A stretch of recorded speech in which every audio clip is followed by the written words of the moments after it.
Привет, друзья! Здорово! Добро пожаловать на канал «Русский с Максом». Канал для тех, кто изучает русский язык и кто хочет смотреть что-то интересное на русском языке, на понятном русском языке. Кстати, если вы хотите слушать что-то на понятном русском языке, то добро пожаловать на наш подкаст Comprehensible Russian Podcast.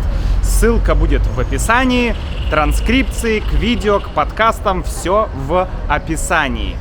Друзья, я хочу вас поприветствовать из города Кордоба. Однако вы можете подумать, что я нахожусь в Испании, в городе Кордоба. Но нет, друзья, я нахожусь не в Испании, я нахожусь в Аргентине. В Аргентине тоже есть город и провинция, которая называется Кордоба. Вот сейчас перед вами здесь будет огромная карта Аргентины. Вот здесь Буэнос-Айрес, а вот здесь, в центре страны, находится город Кордоба. Второй город по величине в Аргентине. Давайте, друзья, посмотрим, как выглядит этот город, а точнее, центр этого города, потому что весь город огромный, здесь живет около 2 миллионов человек, и мы с вами посмотрим только центр, но там есть на что посмотреть. Друзья, мы с вами начинаем прогулку по Кордобе, из района, который называется Нуэва Кордоба, Новая Кордоба. И действительно, это новый район. Сейчас мы пройдемся по, наверное, одной из главных улиц центра города, и вы увидите новые здания, современное кафе и так далее. Но я хочу сначала рассказать про эту красоту, про эту церковь. Эта церковь называется Церковь Святого Сердца Иисуса. Она выглядит очень интересно, потому что кажется, что это очень старая церковь. Но на самом деле она была построена в 20 веке в стиле неоготика, в неоготическом стиле. Вот, очень интересная церковь. Дело в том, что история Кордобы неразрывно связана с иезуитами, с орденом иезуитов. Но об этом мы поговорим, когда мы будем в историческом центре города. Тогда мы сможем посмотреть на все то наследие, иезуитское наследие, которое там есть. А сейчас давайте посмотрим на то, как выглядит новая Кордоба, новая часть города. Я снимаю это видео в конце октября. В Аргентине весна, и фонтан еще не работает. Еще нет воды. Видите, это огромный большой фонтан, но он пока не работает. А вот так выглядит, видите, красное здание. Это все новые здания района Новая Кордоба. Вот. Это такой модный, современный район, где просто приятно гулять, где здесь рядом находятся разные и университеты города. Кордоба — это город университетов. Starbucks. Кордоба — город университетов, и поэтому здесь очень много молодежи. Сейчас утро, еще нет 10 часов утра. Сегодня будний день, поэтому студенты должны учиться.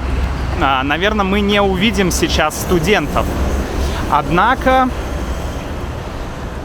вчера вечером, когда я здесь гулял, то вот все эти кафе были заполнены студентами. Было огромное количество студентов здесь. Вот такие вот современные здания. Ну как, вот одно историческое здание, а рядом с ним большое, высокое, современное здание, сделанное из стекла. Сделанное из стекла. Ну как, оно не сделано из стекла, конечно, это, ну, в общем, как сказать, облицовка из стекла, да, облицовка. Вот. А вот это уже более такие старые здания. Честно говоря, я не могу вам рассказать про все здания, которые мы видим, потому что я вчера только приехал в Кордобу, я здесь не живу и, к сожалению, очень немного знаю про этот город. Но это не важно. Это не важно. Я хочу, чтобы мы прогулялись, посмотрели на современную Кордобу и посмотрели немного ее исторический центр. Мне очень нравится вот этот вид кирпичных, вот это здание из кирпича и пальмы. Видите, вот там пальма. Очень красиво, очень-очень красиво. Город находится в центре Аргентины, и поэтому здесь континентальный климат. То есть здесь прям жаркое лето, ну и прохладная зима. Прохладная, ну относительно прохладная зима, конечно. В общем, континентальный климат. Посмотрите, как красиво. Вот там какая-то площадь находится. Находится площадь, и на площади памятник. Я не вижу, что это за памятник. А еще в Аргентине весна, как я говорил, и начинают цвести деревья. Посмотрите, как потрясающе выглядят цветущие деревья. Цветущие деревья, да? Не знаю, насколько хорошо вам видно, но это выглядит очень красиво. Выглядит очень красиво, когда деревья цветут. Вообще такие ветки. Очень красиво. Очень красиво. Тем не менее, мы подходим к центру, к историческому центру Кордобы. Он находится прямо вот за этим проспектом. Вот проспект, и за ним уже начинается историческая часть. Ну что ж, вот я хочу показать вам, как выглядит сам город, его жилая часть, где живут люди.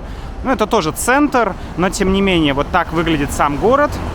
И вот мы переходим в его историческую часть. Как я и говорил, университеты. Вот, например, факультет наук. Факультет наук. Факультет точных наук и естественных наук. Или гуманитарных наук. И вот мы идем в сторону центра. Ну, опять же, исторического центра. У вас сейчас будет карта. И там будет показан квадрат, где я нахожусь. Квадрат, где я нахожусь. Когда идешь по вот этой улице, или даже, я бы сказал, по этому переулку, то у тебя вообще нет ощущения, что ты, не знаю, где-то в Латинской Америке. Это настолько не похоже на все то, что я видел до этого. У тебя, не знаю, ощущение какого-то европейского города. И это понятно почему. Посмотрите вот на это здание, друзья. Посмотрите вот на это здание. Давайте я вам расскажу немного про иезуитов. Потому что они оставили здесь огромное наследие, как я уже говорил. Например, вот это здание университета. Иезуиты начали приезжать в Аргентину в 1599 году, то есть 400 с лишним лет назад. В тот момент город Кордоба уже существовал. Он уже существовал. Лет, может быть, 50 было городу. И то есть они приехали в молодой достаточно город, и они начали строить здесь разные разные здания, но не просто здания типа домов, где живут люди, а они построили университет. Вот этот университет был построен иезуитами, друзья. И это, обратите внимание, это первый университет в Аргентине. И, по-моему, третий университет во всей Латинской Америке. Представляете? Третий университет в Латинской, а может быть и вообще в Америках. Он был построен, я не знаю насчет конкретно этого здания, может быть, это здание перестраивалось или реконструировалось, но, насколько я знаю, оно было построено в 1613 году. То есть иезуиты построили его в 1613 году. Вот, то есть 400 лет, представляете, 400 лет университету. Ну, для сравнения, в Москве первый университет, такой полноценный университет, МГУ, появился в 1755 году. Да? То есть почти на 150 лет позже. Вот. Такая вот интересная история. И здесь не только музей, на самом деле, насколько я понимаю, вот это все, что здесь есть, вот, например, факультет права, ну, это, наверное, уже более современное здание, но вообще иезуиты, вот давайте посмотрим сюда, они построили целый комплекс. Это был целый комплекс, который назывался La Manzana Jesuitica. То есть, как бы, квартал, иезуитский квартал это был целый. Там была церковь, вот такая вот церковь, мы ее сейчас увидим. Сам университет, скорее всего, это вот он. И вообще, ну, было несколько зданий в самом городе. Давайте зайдем во двор, внутрь. Вот, это двор университета. Сейчас здесь проходит какая-то экскурсия. Видите, школьники пришли на экскурсию. И здесь сейчас музей. Но раньше это было зданием университета. И, кстати, отсюда уже видно одну из башен церкви. Мы сейчас пойдем к церкви и посмотрим, как она выглядит. Итак, иезуиты построили университет в 1613 году. И вот здесь же рядом... Они, как я говорил, это целый комплекс, большой комплекс. И вот здесь рядом, через примерно 50 лет, они построили вот такую церковь. Такую вот красивую большую церковь. Мы можем туда зайти. Я напомню, что иезуиты — это католический орден. Вот такие вот башни. Здание сделано из камня. Безумно красиво. Вот здесь ребята что-то реконструируют. Вот, очень красивое здание, очень такое древнее. Прям, дух захватывает, когда ты на это смотришь. Ну, давайте попробуем зайти внутрь и аккуратно снять, что внутри.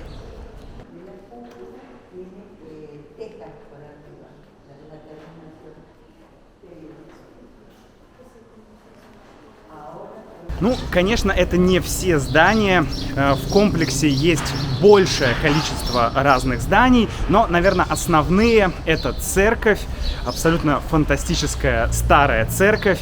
Все эти здания построены в стиле барокко. И это не все, что построили иезуиты. Что такое орден? Орден — это просто группа монахов, которые приехали куда-то, да, вот сюда, в Кордобу, и им здесь нужно как-то жить. Им нужно получать деньги, им нужно есть, им нужно пить. Поэтому, кроме всех этих зданий в Кордобе, иезуиты также построили 5 или 6 станций вне города, в провинции Кордоба. Ну, я не знаю, как в российской историографии называются эти станции. Просто на испанском они называются «estancias». и не знаю, как точно их назвать по-русски, но, тем не менее, это такие, я бы назвал это как монастырский двор. То есть это места, где жили представители ордена, члены ордена, где они выращивали еду, где у них была своя какая-то церковь, свои дома, и они поставляли еду сюда, в город. Они делали отличное вино. Да, монахи и вино. Почему всегда вот такая есть ассоциация, что монах в рясе с бочонком вина. Так вот, значит, они делали вино, выращивали продукты, и вообще они были очень успешными и с точки зрения экономики, и с точки зрения политического влияния. Да, то есть их влияние начало расти. Ну, посмотрите, опять же, вот, пожалуйста, еще одно здание, которое построено было иезуитами.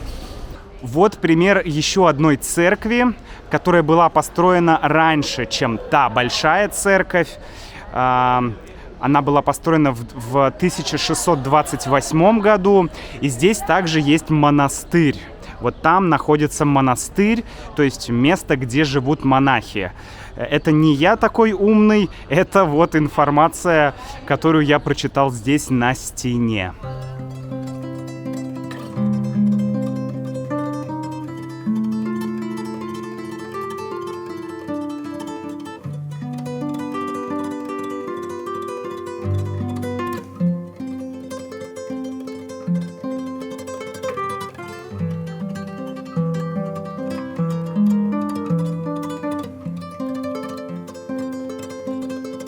Так вот, я остановился на том, что иезуиты стали очень успешными экономически и, видимо, политически, потому что король Испании Карл II или Карл III решил их прогнать.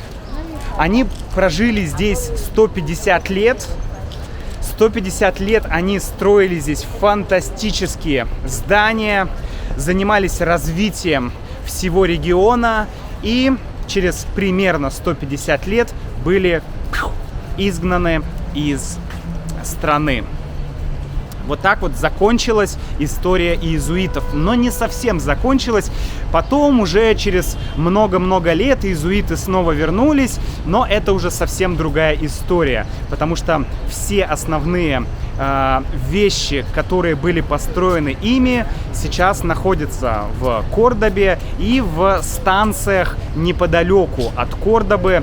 Есть даже специальный такой маршрут, да, путь для паломников, или маршрут для паломников, кто хотят пройти и посмотреть все эти станции самостоятельно. К сожалению, не все из них находятся в хорошем состоянии.